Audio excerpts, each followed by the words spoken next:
Semifinal নিয়ে আরো কথা বলতে এই মুহূর্তে আমাদের সঙ্গে স্টুডিওতে আছেন ইন্ডিপেন্ডেন্ট টেলিভিশনের ক্রীড়া সম্পাদক রাকিবুল হাসান। রাকিবুল হাসান, আপনাকে স্বাগত জানাচ্ছি। ধন্যবাদ। কিছুক্ষণ আগেও আপনার সাথে কথা হচ্ছিল, রাত 1টায় বাংলাদেশ সময় রাত 1টায় এবার বিশ্বকাপের প্রথম সেমিফাইনাল অনুষ্ঠিত হতে যাচ্ছে, যেখানে ফ্রান্স এবং স্পেন মুখোমুখি। আপনার প্রেডিকশন কাকে এগিয়ে রাখছে? দেখেন, প্রেডিকশন ফ্রান্সের পক্ষেই থাকবে, যেটা মানে মোস্টলি আপনি ওয়ার্ল্ড ওয়াইডই সেভাবেই বিচার করা হচ্ছে।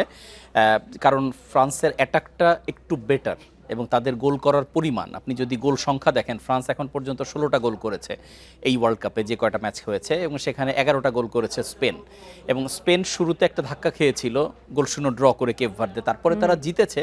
কিন্তু স্পেন আবার দুটো ম্যাচ, যেমন পর্তুগালের সঙ্গে ম্যাচটা তারা মানে 90 মিনিট পার হওয়ার পরে ইনজুরি সময়ে যে গোল দিয়েছিল 1-0 গোল, এবং ঠিক একইভাবে আপনি যদি বেলজিয়াম ম্যাচের কথা বলেন, সেখানে 2-1 জিতেছে। এখানেও যে উইনিং গোলটা ছিল, এটা ছিল 88 মিনিটে, ফলে শেষ মুহূর্তে।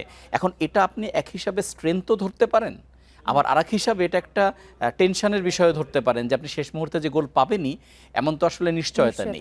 ফলে এখানে স্পেন একটু পিছিয়ে থাকবে। সেক্ষেত্রে এমবাপ্পে এবং দেমবেলেকে নিয়ে ফ্রান্সের গড়া অ্যাটাকটা ক্লিয়ারলি অ্যাহেড।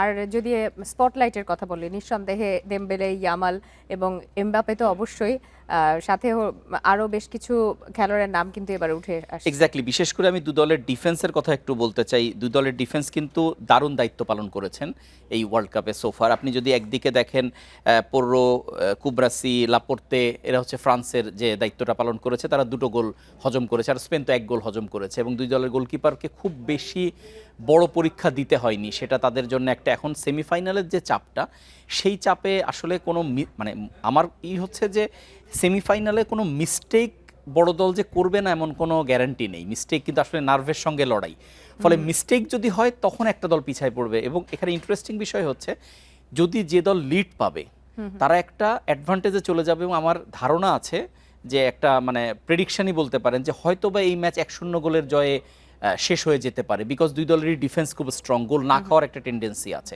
ফলে ফার্স্ট গোলটা খুব ইম্পর্টেন্ট হবে। তাতে ফার্স্ট গোল যদি প্রথমার্ধে হয়ে যায় তখন আবার বেশি গোল হওয়ার চান্স বেশি থাকে, কিন্তু ফার্স্ট গোল যদি দ্বিতীয়ার্ধে হয় তাহলে ওই 1 গোলেই রেজাল্ট হয়ে যাওয়ার একটা চান্স বেশি থাকবে। আচ্ছা, এটা হচ্ছে আপনার এখন পর্যন্ত প্রেডিকশন। আর যদি কোচদের কথা যদি আলোচনা করি, তাহলে সেক্ষেত্রে দুই কোচেরই আমরা দেখেছি যে তাদের সাফল্যের পাল্লাটা অনেক ভারী। এক্স্যাক্টলি। দুই কোচের মধ্যে একজন তো ফ্রান্সকে দীর্ঘদিন সার্ভ করেছেন এবং অনেক অনেক সাফল্য এনেছেন।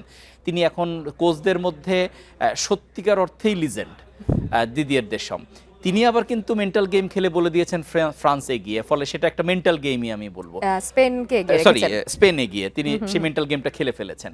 আর স্পেনের যে কোচ এনরিকে 22-এ ছাড়ার পরে থেকে তিনি আছেন 4 বছর, কিন্তু এই 4 বছরের মধ্যে স্পেন কিন্তু নকআউট কোনো ম্যাচ হারেনি ফুয়েন্তের অধীনে। ফলে এটাও তার জন্য একটা বড় মানে কি বলবো, একটা সাফল্যই বলবো যে নকআউট কোনো ম্যাচ না হারা। আর একটা ইন্টারেস্টিং ব্যাপার আছে, এই দুই দল শেষ যেবার খেলেছে 2025 সালে, সেটা হচ্ছে নেশনস লিগের সেমিফাইনালে, সেখানে 5-4 গোলের ম্যাচ ছিল, মানে 9 গোলের ম্যাচ ছিল।